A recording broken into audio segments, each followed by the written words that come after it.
And welcome to Shifted Plate. This is our cooking session for shift number 4. That is marvelous mushrooms.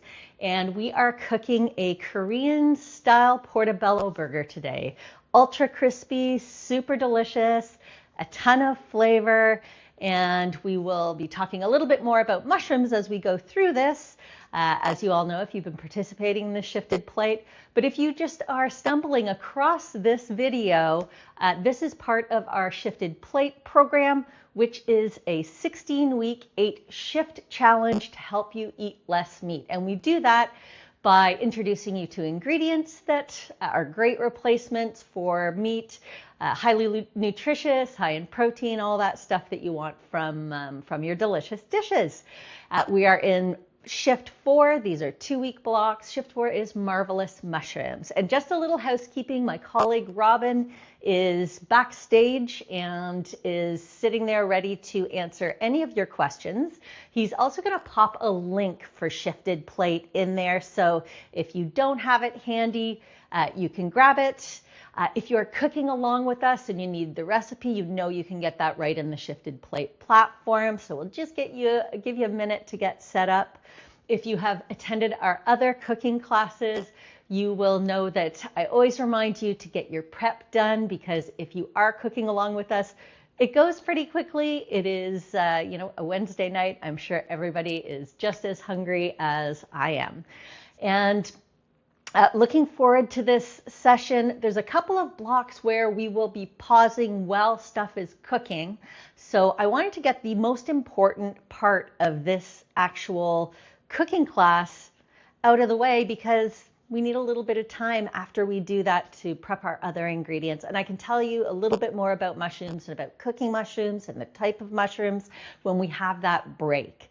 And the first thing we're going to do is just to make sure that this is an ultra delicious, highly flavorful dish. And I will give you like one knowledge drop at the beginning, which is one of the reasons that we use mushrooms in a lot of our plant-based cooking is because they impart that umami. So that delicious sensation that is like very deep and earthy and really rich. But cooking the mushrooms is the important part of developing that umami. So I'm going to take you over to the stove. I usually talk about my setup here, but this isn't typical this class. It's going to be a little bit different today. We're mostly cooking these mushrooms to perfection. So let's head over to the stove. Now we're going to have to adjust this once we put the portobello mushrooms in, and you can see here, I'm going to hold this in front there. We've removed the stem. You can always use those stems for stock or something else, so don't throw them out. They're still delicious. Give them a little brush off and use them in stock or another place where you can use like a chopped mushroom. So these are the gills. I'm going to put these gills down, and we've got 4 as per the recipe. There's one of them here that this guy is actually 2. There's 2 portobellos here. So we're going to get a little tight in this pan. And this is the really important part that I wanted to make sure to illustrate before we jump in and talk about mushrooms a little bit more. Because what I'm going to do, they're going to sit there undisturbed, and we're cooking 5 minutes on each side. So I'm going to put this really heavy cast iron pan on top. If you don't have a cast iron pan, it's fine to use another heavy object, just one that's, going to be okay when it gets warm. So if you have a different type of a pan, but have something heavy you can put in it, that works. And these are going to sit here. I am going to set my timer for 5 minutes. The mushrooms are sitting underneath this pan. And the one other thing that we're going to do before I talk a little bit more is get the ingredients into the pan for the delicious glaze that's going to go on top of these crispy mushrooms. I don't know if I mentioned this or not, but I did reduce the heat. So I'm down to medium heat. Let's put the ingredients here. I've prepared them. Hopefully you've prepared yours at home. And we're just going to throw them all in this pan. There's no fancy technique to this particular part of the cook. So I've got a little bit of apple juice and some water. I used cane sugar. Sometimes if we don't have cane sugar, we use a lot of maple syrup, so you can use maple syrup. I've got soy sauce in here, and there's some nice chopped grated ginger, some chopped garlic, and we have some sliced green onions and a little bit of sesame oil. So those are all going to go just on the stove top, and I'm going to cook them for about 5 minutes. It's fine if you want to cook that earlier, actually. So, you could cook that days in advance. We actually have some in the fridge right now, but I wanted to make sure that you got a view as to how to make it. I just have to keep my eyes on making sure that once it starts boiling, I'm just going to simmer it. It'll go for 5 minutes, and luckily, we've got about 2.5 minutes left on this before we turn them over. The thing that you want to be smelling for at this point as well, I can smell them. They're delicious. They're not burning, but everybody's stove is a little bit different. So it's totally fine to pull off that cast iron and just have a peek. You're going to start to see the cast iron dish fall.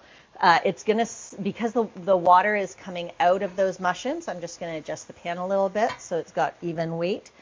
The pan is going to go lower and lower, and when we flip those mushrooms over, the pan is going to be just barely touching those mushrooms. But that is just getting that really deep flavor, and you'll be able to see the color changing on those mushrooms, which is fantastic. Now, one thing to know, these are portobello mushrooms that we're using.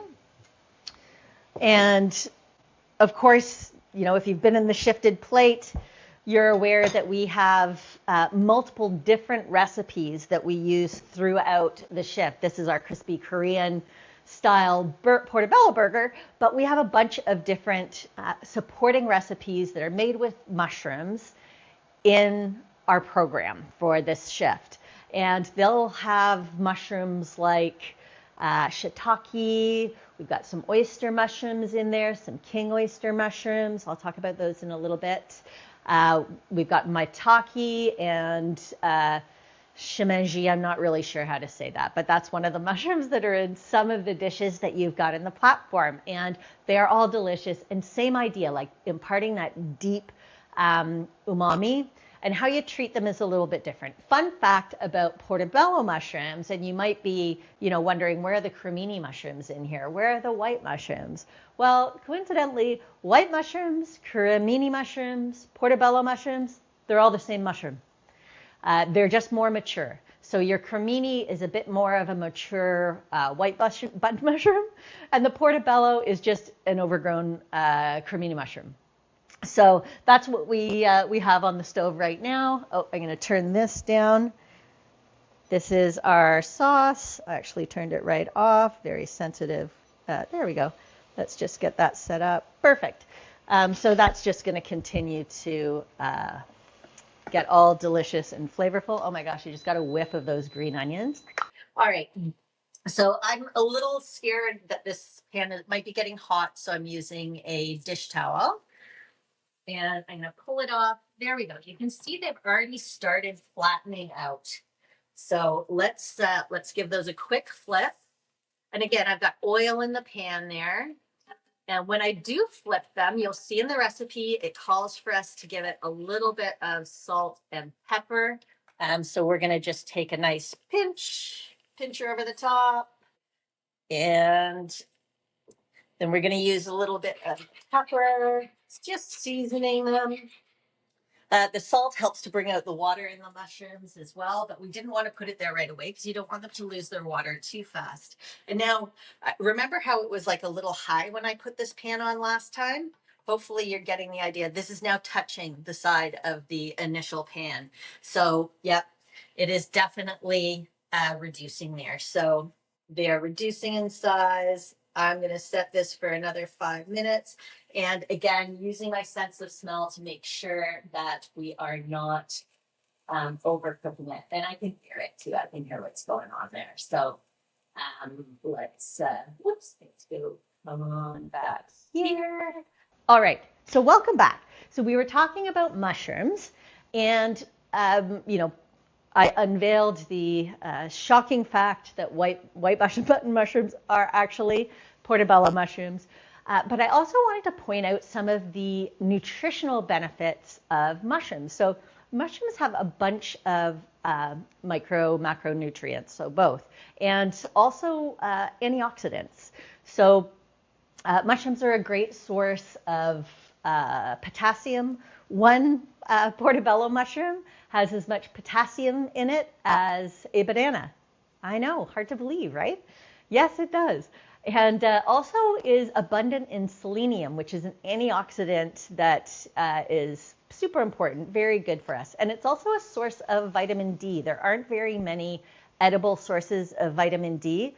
Mushrooms are one of them. So yeah, great to know. And there's lots of great information online. I recommend Healthline for information on the full nutritional profile of mushrooms. And you'll also read that some of them have cancer avoiding properties, reducing, whatever the word is that I'm looking for. I'm sure you know what I mean. And one of the ones that has been super popular in recent years has been the lion's mane mushrooms. They actually grew that on Clarkson's farm, I think. Yeah, because they were trying to put them into, they were powdering them and selling them for an incredible amount of money. But anyways, so lion's mane mushrooms, there's a lot of research online that, it helps to prevent dementia and pretty much everything else that ails you. I definitely am not your medical professional, so make sure that you do your research and talk to your doctor if you're using it for anything medicinal. But lots of people using lion mane mushroom, even in drinks. So yeah, lots of great stuff. The other thing that I wanted to mention about oyster mushrooms, so we've got a couple of recipes in the platform that have oyster mushrooms in them. And the king oyster mushrooms are pretty unique because you'll remember them by their or recognize them by their thick stems. And what you can do also is use that almost like a pulled pork. So you can take a fork and you can scrape a fork along the mushroom and it'll shred it. And then you can cook that off quite like we're doing now, but without the weight, just to get them nice and crispy and get that deep flavor.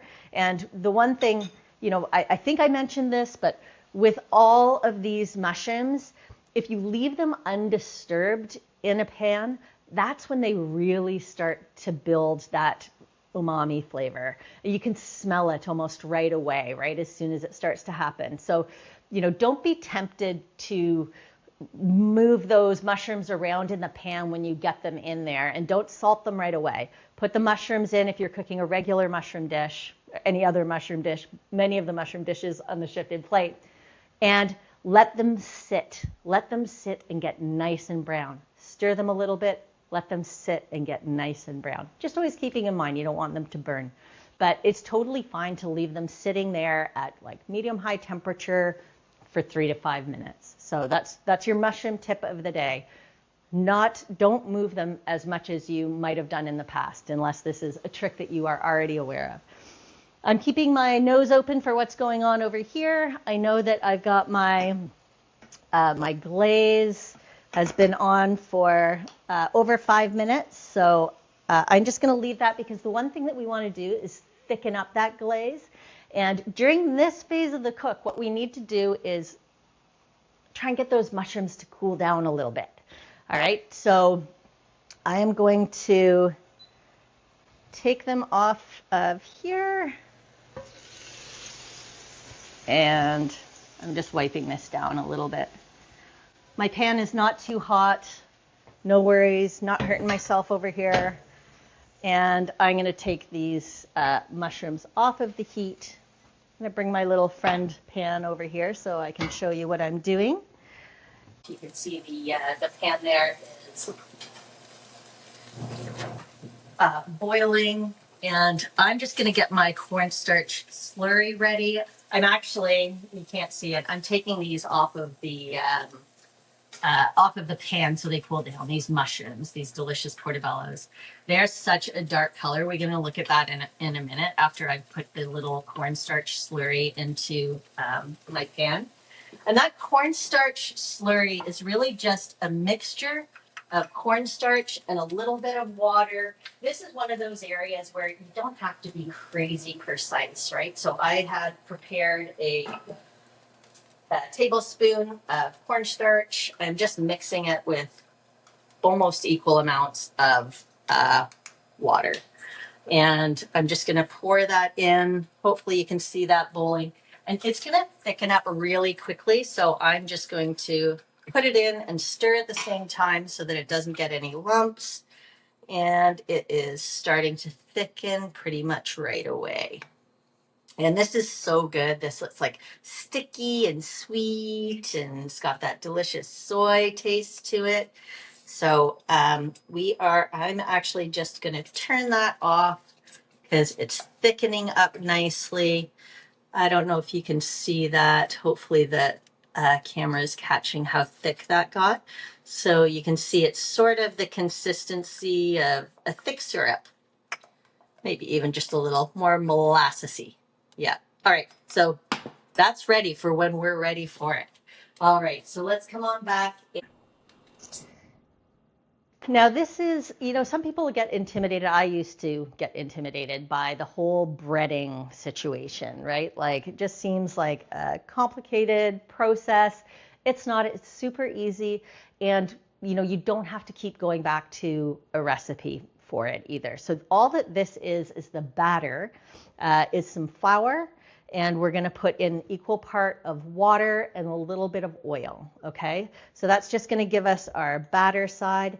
And then the part that's going to be the crunchy outside is what we're going to mix over here. So let me see.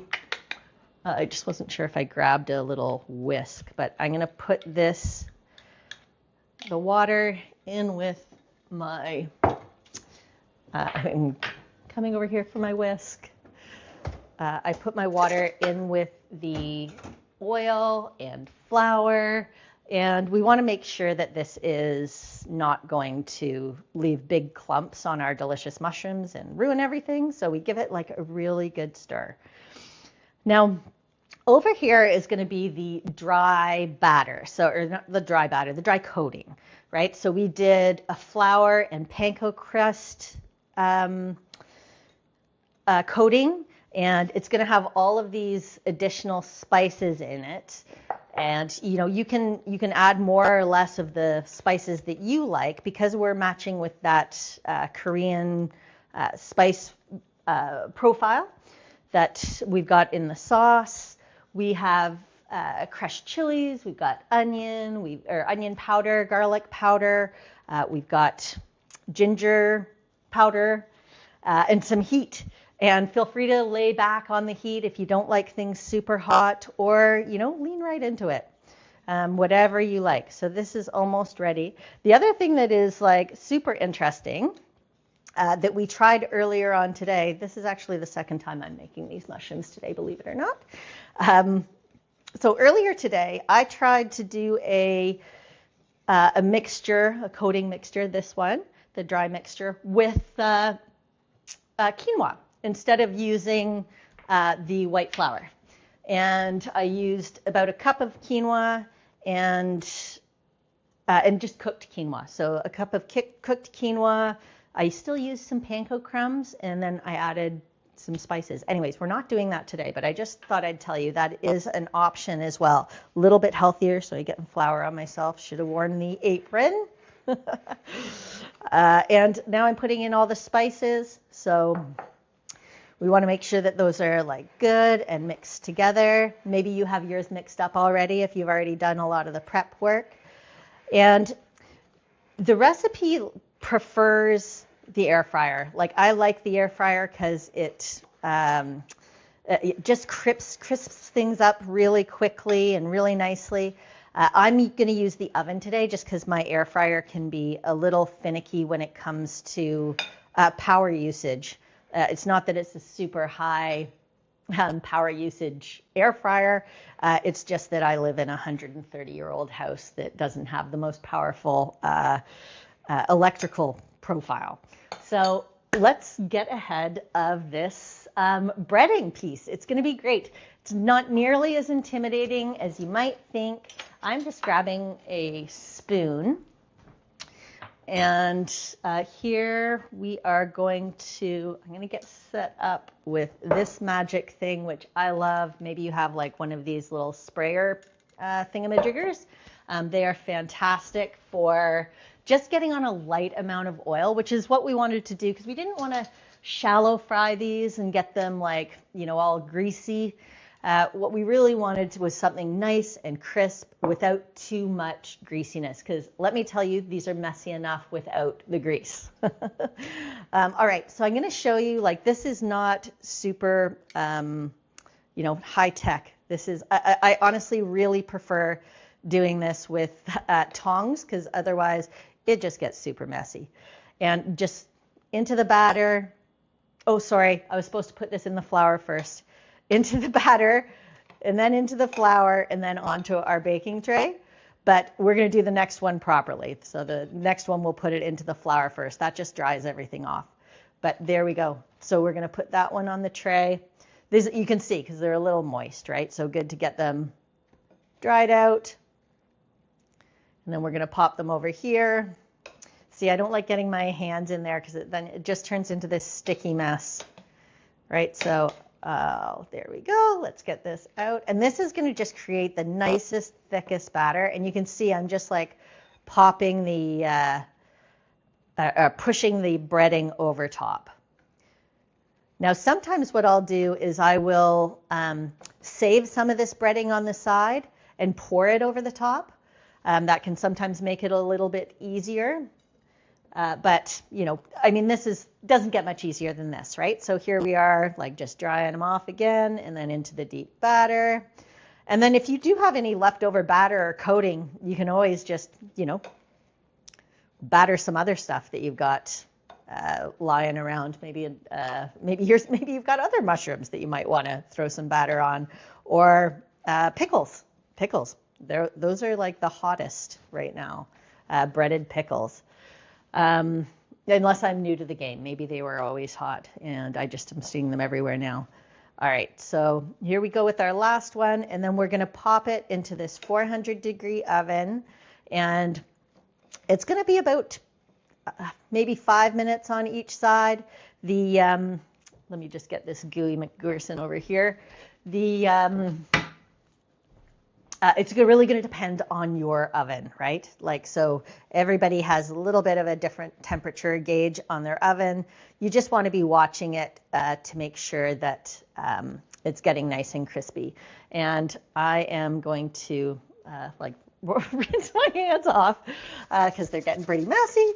And I'm going to use that amazing sprayer. And I'm going to tell you, like, you don't need as much spraying when you're using the air fryer. It's the oven where I need to spray a little bit more oil on it. But if you can see this, yeah. So I'm just spraying a little bit of oil here. I've already put some oil on the pan, and then we're just going to do 5 minutes each side and then assemble. And while these puppies cook, we are going to get our assembly station ready. Okay, so let's throw this in the oven. If you are cooking along with me, hopefully you are at this stage as well. And if you're in the air fryer, I believe you're also going at 400. Robin's probably got the recipe handy there. But it's probably going to take a little bit less time. I have found in the oven with this recipe, it turns out perfectly delicious. But it's not getting quite as brown quite as fast.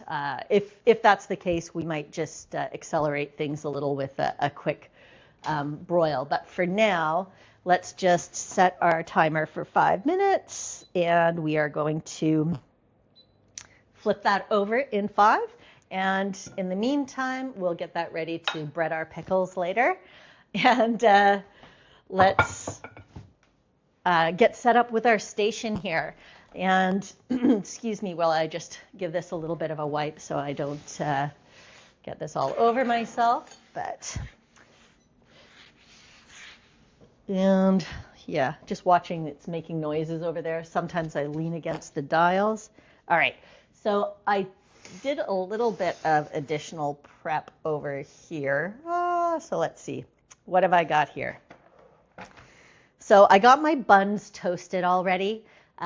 Toasting the buns is like, in my mind, like one of the key steps to making this delicious. So everything about this is crispy. This coating that we just put on those mushrooms, crispy. Kimchi, which we'll talk about in a minute, crispy. Buns, crispy. Crunchy. Lettuce, like everything's just got that crispy deliciousness to it. So it just, you know, you're going to see it. I'm going to take a sample bite, hopefully without spilling it all over myself. And it just crunches. It is so good. It is messy. They are messy. There is no getting around it.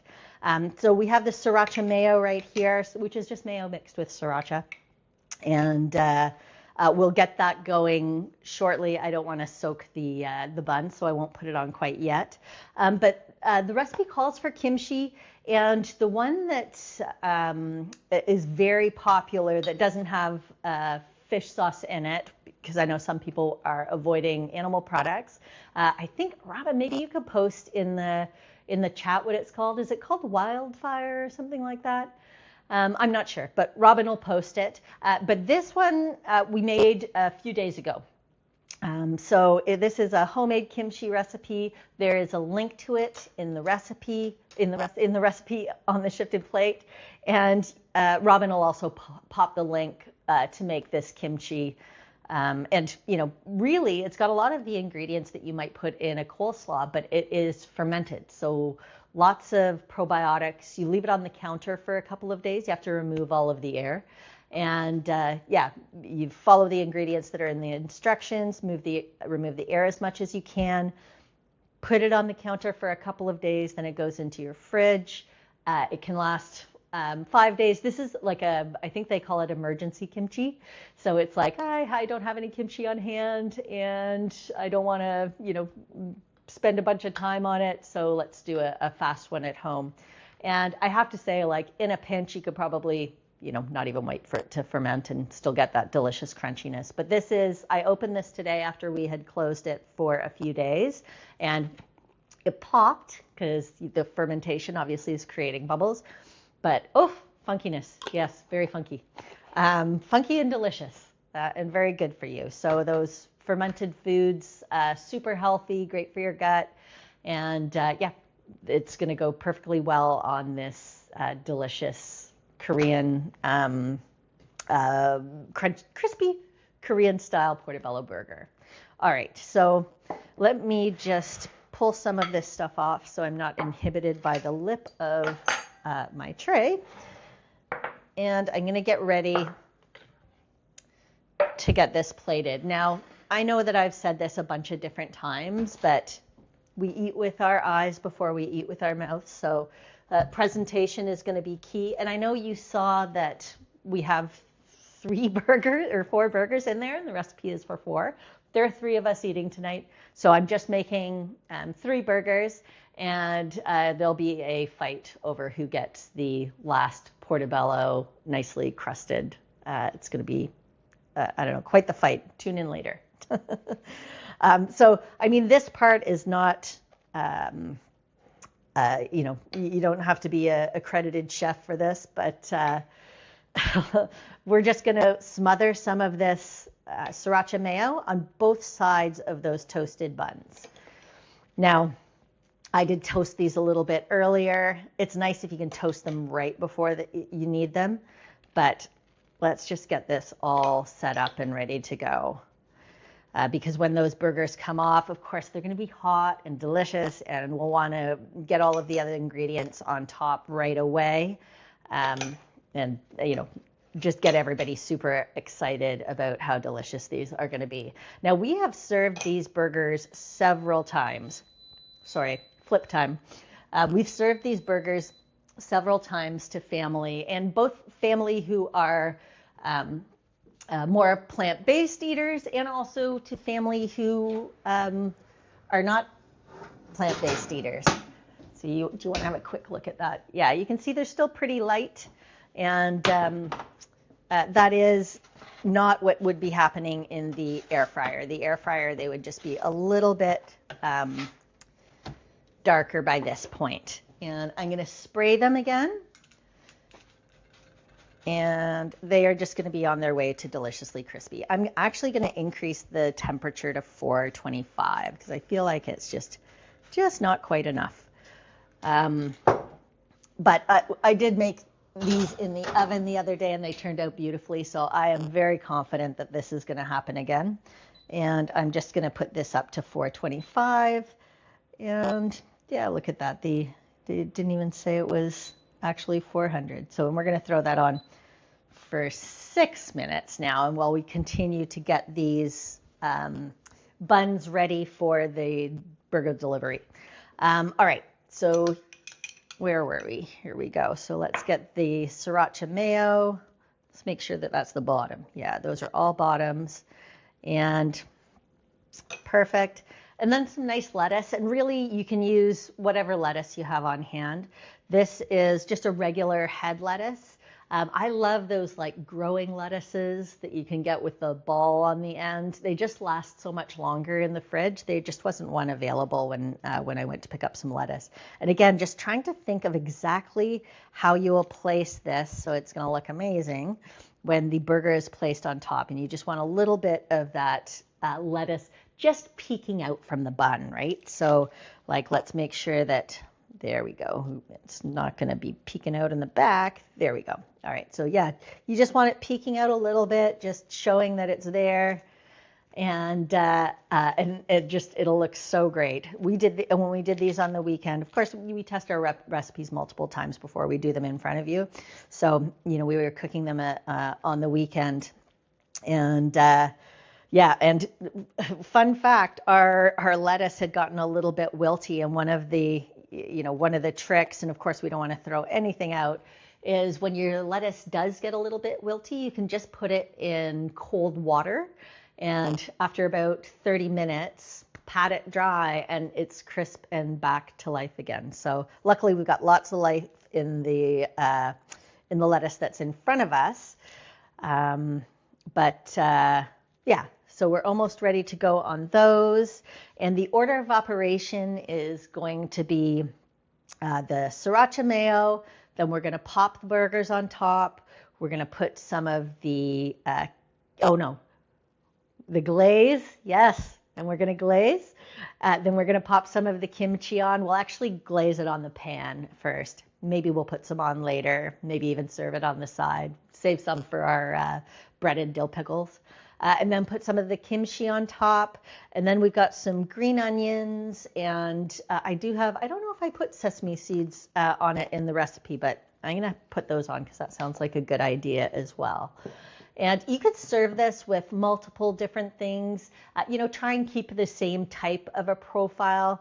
You do have your kimchi, so you've got some veg there anyway, but like a nice side of like steamed broccoli or some beans with garlic and maybe lemon. Lots of different options to serve on the side with these, or you could go for your traditional French fries if you're a French fry lover. And the French fries come out beautifully in the air fryer as well. One of the tricks with French fries, you may or may not know, if you soak them in cold water, that just helps with making them extra crispy. So you have to soak them in cold water, drain them, and then pat them dry, toss them in a bit of oil, and put them in the air fryer. Perfect French fries every time, and healthy, just like eating a potato, and keep the skin on because lots of extra nutrients. And speaking of nutrients, that is another thing that I didn't mention about the mushrooms, is that they're a good source of fiber as well. And seeing that we actually get like not even half the amount of fiber that is the daily recommended value typically, getting fiber from multiple different sources is a really good idea. Now, we talked last shift about protein. So you may be wondering, where are we getting the protein in this dish? And Robin can pop into the chat what the protein count is on this dish. But I will tell you, like, we have sourdough buns that'll have some protein. The mushrooms they have trace amounts of protein as well in them. We'll have lots of other protein sources from the various components that we're adding to it. The other option for this recipe is adding on a slice of cheese, plant or non-plant, whatever your preference is. And we'll sometimes use the Daya slices that are using the oat cream. So they reformulated the Daya cheese, I don't know, a little while ago. That's just telling me it's at 425 now. So let's have a look. I'm not quite ready yet. But they reformulated it a little while ago, and it is so much better. It's really quite good. And we'll use that quite often. The shreds are quite good as well. There was one thing that I didn't know about shredded cheese. I'm not sure if this is true for any of the plant-based varieties, but for regular shredded cheese, I didn't know that it wasn't shredded cheese. They actually add something to it so that it doesn't stick together in the plastic package. So just something to be conscious of. Anyways, so our sauce is looking delicious. I'm going to give this a little taste, always tasting before we use stuff. That is so good. It is so delicious. Oh my gosh, that sauce. All right, so we're down to just the last few minutes, and I think I did mention we're probably going to do a broil. So yeah, I'm going to turn these over, give them a little bit more of a squirt. And I know if you've been using your air fryer, yours are done perfectly, because it's like, with ours, it's 10 minutes top, 5 minutes on each side. The oven's just a little bit different. These are still going to be amazing. So if you're using your oven too, no worries. I am going to just hit broil on this though, because I just want it to be a little bit browner. And we already know that our mushrooms are fully cooked. I can feel that it's crunchy. So I can feel the batter is doing its job and holding the outside and starting to solidify, because that's what's going to make that crunch when you bite into it, is like the combination of both the batter and that crispy outside coating that we put over top with all of the spices in it. So I'm just going to keep my eyes on this. Make sure that we do not burn these, because that can happen before you know it. I almost burnt those buns that I was toasting before we started. So I'm going to get this kimchi set up ready to go. If you have a favorite kimchi that you like to use, just pop that in the chat so other people learn from it. Or if you have a recipe that you like to use or any tips, because I find like kimchi is something that if you haven't cooked with Korean ingredients before or had Korean dishes, it might be something that you're not quite used to. I know Robin, Backstage Robin, had spent some time in Korea, and it was one thing when he was there that he said he just smelt all the time was the kimchi, that fermenting kimchi smell. So yeah, that's going to come along nicely. So how is everybody doing at home? Let's do like a quick check. Is everybody making their way through the dish okay? Did you use the air fryer? How's your mushrooms coming along?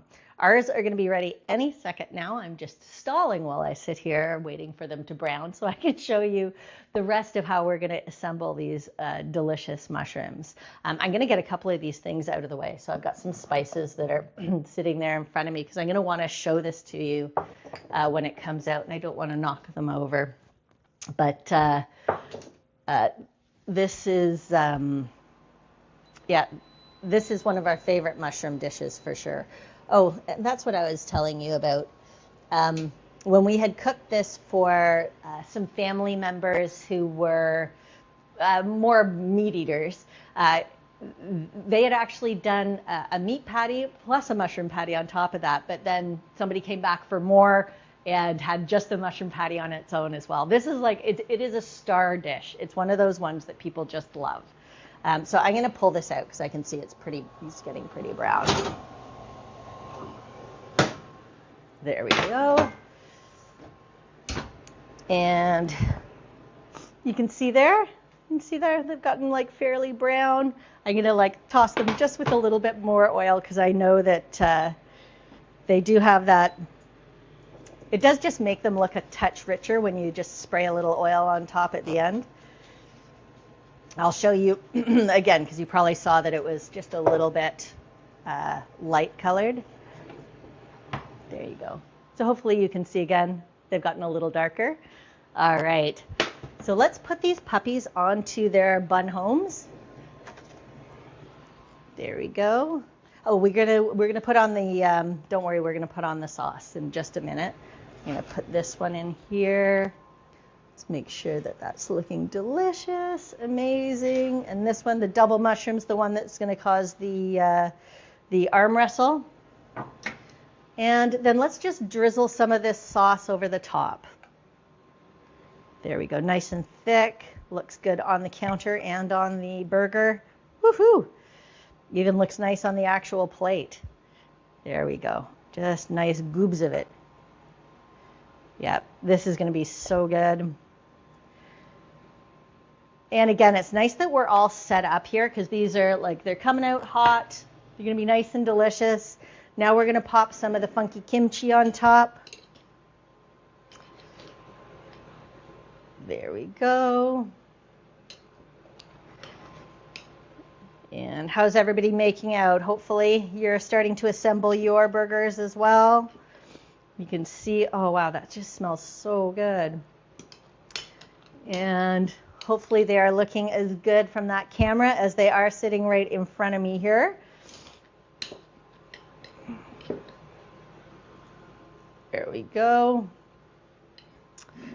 And now I'm just going to throw some of these sesame seeds over top and some of these green onions there. And I got to tell you, these are some nice looking burgers. All right. Yeah, I can see how good those look. How do those look to you? Nice? Yeah, aren't those great? We got to take a picture of them too. Yeah, not quite as crispy looking along the edge as I would have wanted. But anyways, these are delicious. So we are coming to the end.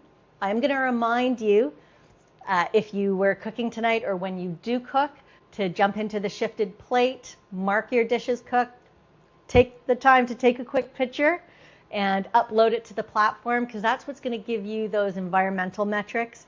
And I know I had said earlier in the week, but we've done so much, even at week 4 of the shifted plate. We have conserved something like 1,600 bathtubs of water. We've taken 150 cars off the road and saved hundreds and hundreds of dollars together just through this program alone. So make sure you take the time to do this. I'm going to take a bite of this just to confirm that yes, this is the most delicious burger that I will ever have.